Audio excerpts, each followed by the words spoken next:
औज़ुबिल्लाहिमिनश्शैतानिर्रजीम बिस्मिल्लाहिर्रहमानिर्रहीम। हकीकत न्यूज़ के मौज़े सामीन, हकीकत न्यूज़ की एक और वीडियो में खुश आमदीद।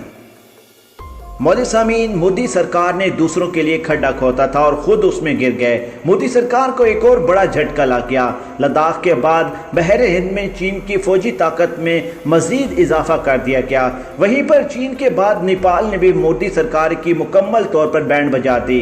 भारतीय फौज के ऊपर बड़ा हमला कर दिया और कई भारतीय फौजी हलाक और दर्जनों जख्मी हो गए। वीडियो की मज़ीद तफसील में जाने से पहले हमारी वीडियो को लाइक करें, हमारे चैनल को सब्सक्राइब करें और हमारी वीडियो को सोशल मीडिया अकाउंट पर ज़्यादा से ज़्यादा शेयर करें। न्यूज़ कमेंट्स बॉक्स में पाकिस्तान आर्मी बल्कि टॉप एजेंसी ISI और इमरान खान जिंदाबाद का नारा लगाना मत भूलिएगा। प्यारे दोस्तों, वीडियो की तफसील में जाते हुए सबसे पहले आपको बताते हैं कि मोदी सरकार को कौन सा बड़ा झटका लगा है। लद्दाख के बाद चीन ने कौन सी बड़ी कार्रवाई की है। फिर आपको वीडियो के आखिर में बताएंगे कि नेपाल ने किस तरीके से चीन के बाद भारत पर हमला कर दिया, बॉर्डर पर अपनी फौजें उतार दी। प्यारे दोस्तों, एक खसूसी रिपोर्ट के मुताबिक चीन और भारत के माबैन लद्दाख सरहदी कशीदगी जारी है। ऐसे में चीन ने बहरे हिंद में भी फौजें बढ़ाना शुरू कर दी हैं, जिससे मोदी सरकार मजीद बौखलाहट का शिकार हो गया है। लद्दाख में चीन ने जो भारतीय फौज के साथ किया, अभी इससे भारतीय फौज संभली ही नहीं थी कि चीन समंदर के रास्ते भी आ गया। चीन ने बहरे हिंद में फौजी कुव्वत में बड़े पैमाने पर इजाफा शुरू कर दिया। अपने तमाम देखने और सुनने वालों को बताते चलें कि रवां बरस गुज़श्ता माह में सेटेलाइट तस्वीर से पता चला था कि जिबूती में चीन फौजी अड्डे को जदीद बना रहा है। लॉजिस्टिक सपोर्ट यूनिट की हैसियत से 2017 में कायम होने वाले इस अड्डे को एक बड़े फौजी अड्डे में बदल दिया गया, जिसमें तकरीबन 1120 फुट का घाट है, जहां चीनी जंगी जहाज मौजूद हैं। इसमें लियांग त्यारा बरदार बहरी जहाज भी शामिल हैं। भारतीय मीडिया के मुताबिक यह अफवाह भी है कि चीन पाकिस्तान में ग्वादर बंदरगाह को मजबूत बनाने की मुहिम पर मुकम्मल तौर पर गामजन हो चुका है।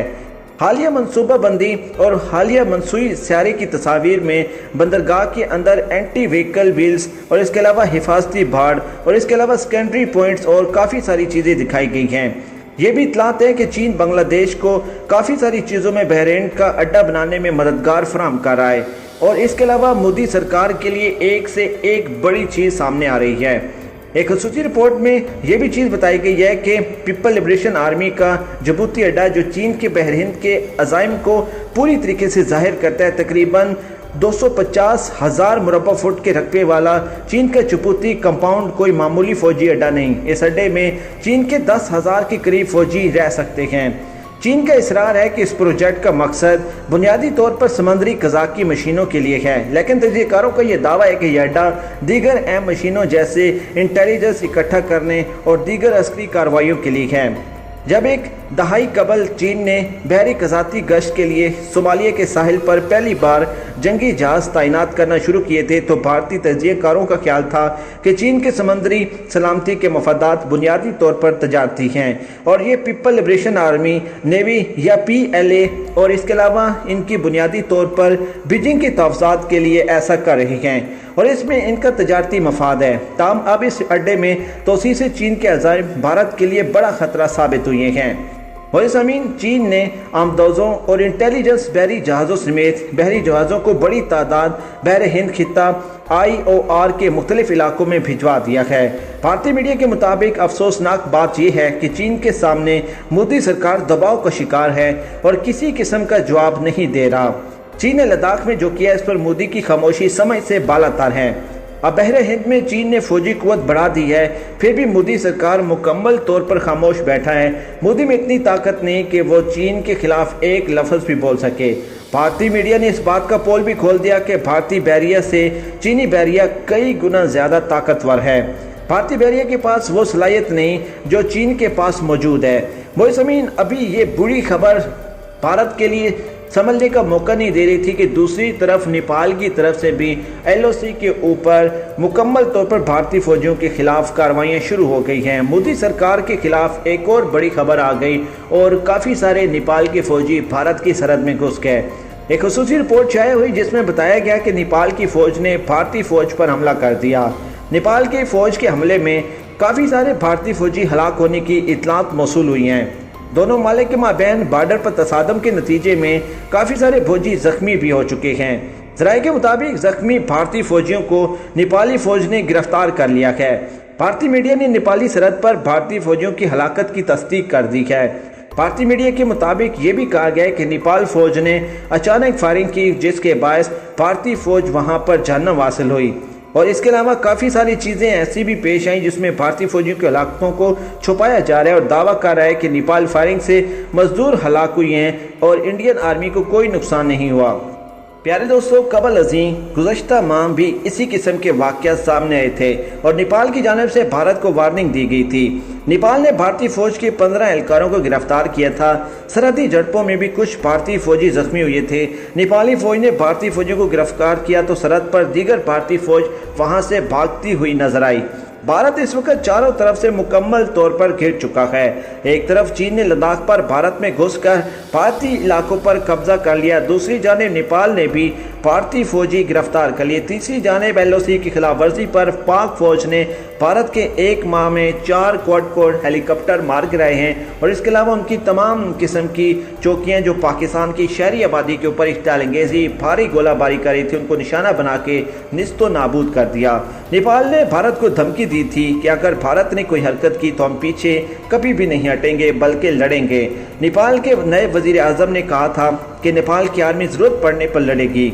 हम हमारी काबिलियत, दयानतदारी और हमारी आर्मी की सलाहियत से ताल्लुक़ कभी भी किसी किस्म का भी मुंह नहीं मोड़ेंगे और हम इस पर मुकम्मल तौर पर एतमाद करते हैं। खैर दोस्तों, नेपाल के वज़ीर दिफा भी उन्होंने भारत की जानिब से सरहदी तनाज़े के बाद भारत को धमकी दी थी कि अगर भारत बाज ना आया तो हम लड़ने से पीछे नहीं हटेंगे।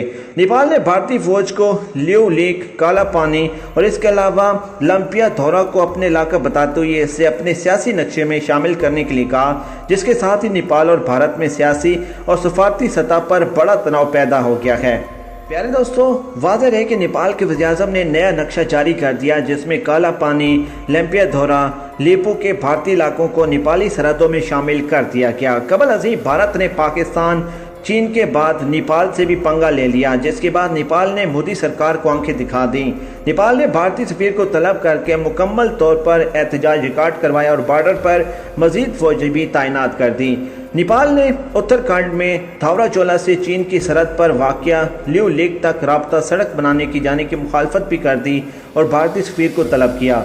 नेपाली हुकूमत की जानिब से जारी बयान के मुताबिक वज़ीर ख़ारजा और इसके अलावा भारतीय सफ़ीर VMN को सफारती खत दे दिया गया। नेपाल हुकूमत का कहना है कि उत्तराखंड में जो सड़क बनाई गई है वो इसके इलाके में शामिल है। भारत की जानिब से नेपाल सरहद पर सड़क की तामीर से दोनों मुल्कों के दरमियान नया तनाज़ा खड़ा हो गया है। नेपाल ने भारतीय हुकूमत को खबरदार कर दिया कि वो इसकी हदूद के अंदर किसी भी किस्म का काम करने से बाज रहे। प्यारे दोस्तों, भारतीय वज़ीर दिफा राजनाथ सिंह ने मुतनाज़ा सरहद लाइन ऑफ एक्चुअल कंट्रोल के करीब एक सड़क का इफ्तिताह किया था जो रियासत उत्तराखंड के इलाके धारचोला को चीन की सरहद के करीबी इलाके लिपो लेक से मिलाती है और जनूबी हिस्सा जो भारत और नेपाल के दरमियान एक तनाज़े का इलाका है, जबकि चीन और तिब्बत के साथ स्ट्रेटेजिक अहमियत को 3V जंक्शन है।